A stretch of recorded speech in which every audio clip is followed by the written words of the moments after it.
It's fun to be here today at the Birch home because we are celebrating Woodrow Hamilton, and we're excited. We've got his mentor with him, Coach McIntyre, and I have been after Woodrow. I will tell you this, for a long time to get this interview. And I've worked on him, so I'm not letting him go today. But one of the things that I wanted him to talk about it, and I wanted his coach to talk about, was your journey.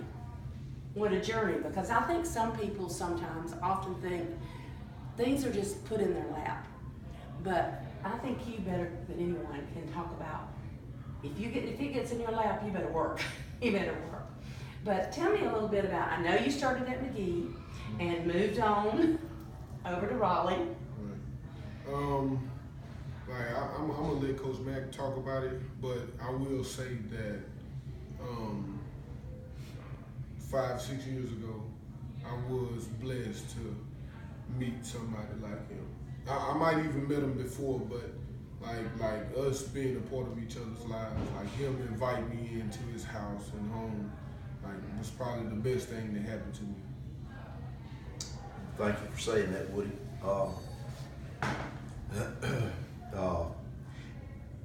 We were fortunate at Raleigh to be blessed with such a fine young man. You mentioned things falling in your lap. He kind of fell into our lap. There you go. It was really, I guess, fate or the Lord's will to work things out the way that he sees fit. But I think he had a plan, and I think he knew that Woody needed not so much a change of scenery, but some really hard life lesson things had happened in Woody's life in the months leading up to him moving to Raleigh. And it didn't have anything to do with the school or the community or whatever. It just is some personal tragedy that had occurred in his family. He had some wonderful grandparents that had done a really, really good job with him, but unfortunately, when you're young, you think those folks will be around forever, and they're not. And some really bad, unfortunate things had happened in his personal life regarding family, and losing some family members that were very special to him, and he had some other family members that lived in the Silverina community, which is a part of our school district. And I had actually, I don't know if I've ever told Woody this, I'd actually met him or knew who he was or found out who he was at a powerlifting meet when he was still at McGee. I remember bumping into him then. And he was lifting, of course, for McGee that day. That would have been maybe toward the end of his 10th grade year, because second semester of his junior year is when he transferred to Raleigh. But so I knew who he was, but that's really all. And as a coach and or an administrator or a teacher or whatever there at your school, when you have somebody to move in, you just hope it's a good person and somebody that'll be a positive influence on the other students and players around him, and he certainly was that from the very beginning. But he moved to our school at the start of the second semester of his 11th grade year, and of course the season was over, but we were in our off-season program, and it was it was easy to tell he was obviously very talented, very but the biggest thing with us that we could tell right off, he was humble, and he didn't mind working hard, and he was coachable. When you asked him to do something, you didn't have to spend 15 minutes telling him why.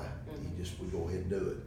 And I'd like to tell you everybody's that way, but they're not. No, they're not. I think that speaks so highly of your grandparents. It does. That's where that comes from usually. And he was very willing to do what we asked him to do, and that's a difficult situation to be in, because he didn't, when I say us, he didn't know me or any of the other coaches.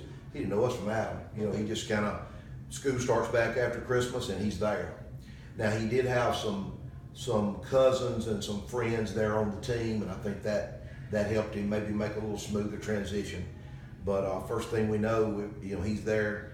He shows up and he's there. We're going through our off-season program. By the time spring practice rolled around, mean, we knew he was going to be obviously a very valuable part of our team, and I think the ones of us that knew him pretty well knew that he was going to be a valuable asset to our school as well. You could just tell from the beginning that his destiny, if he stepped up to it, was there.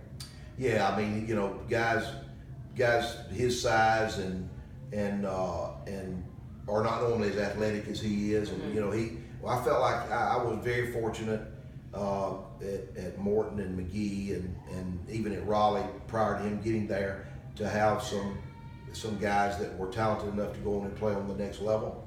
And I mean, it was pretty easy to tell he would be one of them if he just took care of his business and did what he needed to do. Easier said than done. And normally he did. So great, that's great. How did you adjust to leaving McGee? I mean, you were already a junior, and you're thrown into a situation where you really don't know everybody. And did you feel like it was through your coaches and your friends that took you in that helped you to mold yourself? But I'm so impressed you allowed yourself to be molded. I think that's a lot of what Rusty's saying too, is so many times people won't listen. I mean, it's just a fact. They don't listen. My children, the person that does my yard, I could go on and on and on, but they don't listen. That was such a gift you possessed. I think one of the many gifts that you possessed is that you had that desire. Was it just like burning in your heart? I mean, well, I will say that I mean, my coaches, and like he said, I had like some family on the team, stuff like that going on, which kind of made it easier. But like the way I was raised, which I'm not saying that I'm perfect, but I respect my elders, I respect the people around me, I don't bother people, and I try my best to always keep a level head and do what people ask of me, because that's just the heart that I have. But like I was taught that life is all about choices, and going through like losing, I lost 3 grandparents in a year's time, all in one, and which I moved to Raleigh because it was the first death in my family was coming from my daddy's mom, because my daddy's side of the family, and they stayed in Raleigh, Severina, Mississippi. So it was either, she had been fighting cancer for like 8 years of her life, but the happiest person in life. I could never even think to explain, to make people understand how much my grandma meant to me. And it was either stay at McGee, try to become a dandy, be selfish, or move and try to spend my grandma's last breath or her last couple months of her living, try to spend that with her. And it was just an easy choice, because I love my people. I love all my people. I hate nobody. I love everybody on both sides of my family.